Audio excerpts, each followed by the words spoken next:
وَلَوْ أَنَّ أَهْلَ الْقُرَىٰ آمَنُوا وَاتَّقَوْا لَفَتَحْنَا عَلَيْهِمْ بَرَكَاتٍ مِّنَ السَّمَاءِ وَالْأَرْضِ وَلَٰكِن كَذَّبُوا فَأَخَذْنَاهُمْ بِمَا كَانُوا يَكْسِبُونَ۔ اور اگر بستیوں والے ایمان لاتے اور تقوی اختیار کرتے تو ضرور ہم ان پر آسمان اور زمین سے برکتیں کھول دیتے، مگر انہوں نے جھٹلایا تو ہم نے انہیں ان کے اعمال کی وجہ سے پکڑ لیا۔ وَلَوْ أَنَّ أَهْلَ الْقُرَىٰ آمَنُوا وَاتَّقَوْا، اور اگر بستیوں والے ایمان لاتے اور تقوی اختیار کرتے۔ پہلی آیت میں بیان ہوا کہ جب ان قوموں نے نافرمانی اور سرکشی کا راستہ اختیار کیا تو اللہ تبارک و تعالیٰ نے ان پر اپنا عذاب نازل کیا، اور اس آیت میں بتایا جا رہا ہے کہ اگر وہ لوگ اطاعت اور فرما برداری کرتے تو اس صورت میں آسمانی اور زمینی برکتیں انہیں نصیب ہوتی۔ چنانچہ ارشاد فرمایا کہ اگر بستیوں والے اللہ عز و جل اور اس کے فرشتوں، اس کی کتابوں، اس کے رسولوں اور قیامت کے دن پر ایمان لاتے اور خدا اور رسول کی اطاعت اختیار کرتے، اور جس چیز سے اللہ تبارک و تعالی اور رسول علیہ السلام نے منع فرمایا اس سے باز رہتے، تو ضرور ہم ان پر آسمان اور زمین سے برکتیں کھول دیتے اور ہر طرف سے انہیں خیر پہنچتی، وقت پر نافع اور مفید بارشیں ہوتی، زمین سے کھیتی پھل بکثرت پیدا ہوتے، رزق کی فراخی ہوتی، امن اور سلامتی رہتی اور آفتوں سے محفوظ رہتے۔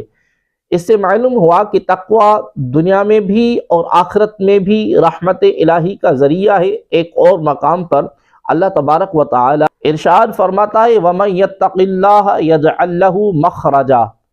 اور جو اللہ سے ڈرے اللہ اس کے لیے دنیا اور آخرت کی مصیبتوں سے نکلنے کا راستہ بنا دے گا۔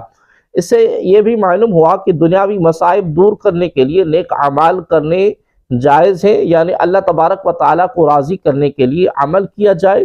تاکہ وہ اپنی رحمت فرماتے ہوئے ہماری حاجت پوری کر دے۔ اس لیے بارش کے لیے نماز استسقاء اور گرہن میں نماز کسوف پڑھتے ہیں۔ یہاں ہم ظاہری اور باطنی مصائب کی دوری کے لیے احادیث میں مذکور چند اعمال عرض کرتے ہیں تاکہ مسلمان ان پر عمل کر کے اپنے مصائب دور کرنے کی کوشش کرے۔ ام المؤمنین حضرت ام سلیم رضی اللہ تعالی عنہ فرماتی ہیں میں نے سید المرسلین صلی اللہ علیہ وسلم کو یہ فرماتے ہوئے سنا کہ جس مسلمان پر کوئی مصیبت آئے اور وہ اللہ تبارک و تعالیٰ کے حکم کے مطابق انا للہ و انا الیہ راجعون پڑھے اور یہ دعا کرے اللہم اجرنی فی مصیبتی واخلف لی خیرا منہا، اے اللہ میری اس مصیبت پر مجھے اجر عطا فرما اور مجھے اس کا بہتر بدل عطا فرما، تو اللہ تبارک و تعالیٰ اس کو اس سے بہتر بدل عطا فرمائے گا۔ حضرت عبداللہ بن عمر رضی اللہ تعالی عنہ سے روایت ہے کہ رسول کریم صلی اللہ علیہ وسلم نے ارشاد فرمایا یہ دل ایسے زنگ آلودہ ہوتے رہتے ہیں جیسے لوہا پانی لگنے سے زنگ آلود ہو جاتا ہے۔ عرض کی گئی یا رسول اللہ صلی اللہ علیہ وسلم ان دلوں کو سیکل کیا جائے،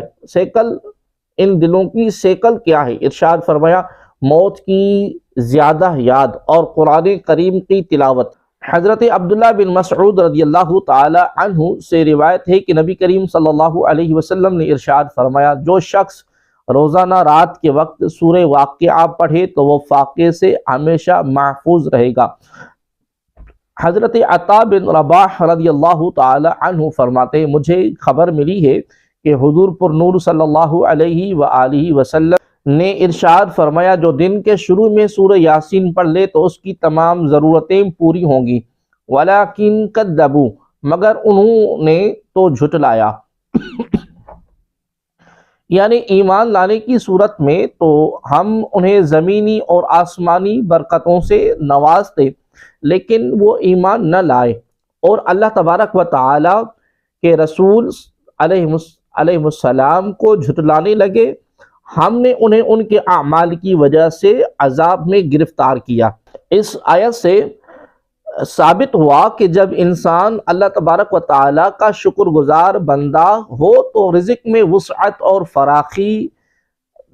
فراخ دستی سعادت ہے، اور جب ناشکری ہو تو اس کے لیے وبال ہے۔ ایک اور مقام پر ارشاد باری تعالیٰ ہے وَإِذْ تَأَذَّنَ رَبُّكُمْ لَئِن شَكَرْتُمْ لَأَزِيدَنَّكُمْ وَلَئِن كَفَرْتُمْ إِنَّ عَذَابِي لَشَدِيدٌ۔ اور یاد کرو جب تمہارے رب نے اعلان فرما دیا کہ اگر میرا شکر ادا کرو گے تو میں تمہیں اور زیادہ عطا کروں گا، اور اگر تم ناشکری کرو گے تو میرا عذاب سخت ہے۔